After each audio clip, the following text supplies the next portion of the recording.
Nessuno sconto di pena per Walter Pitteri, l'ex autista CTV che nel dicembre 2022 uccise la moglie sessantenne Cinzia Luison, colpendola più volte alla testa con una bottiglia di vino piena nella loro casa a Sastino di Livenza.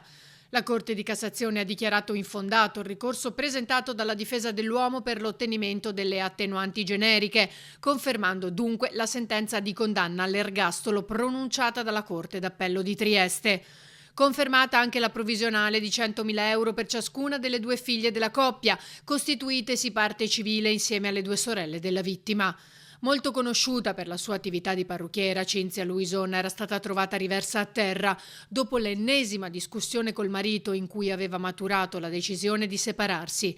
Ludopatico e spesso ubriaco, la maltrattava da anni. Ti faccio fuori, le diceva, ti faccio a pezzi, ti faccio diventare polvere, ti butto giù dal balcone, ti spacco la faccia. È stata la brutale violenza a convincere la giuria popolare della Corte d'Assise di Trieste a non concedere le attenuanti.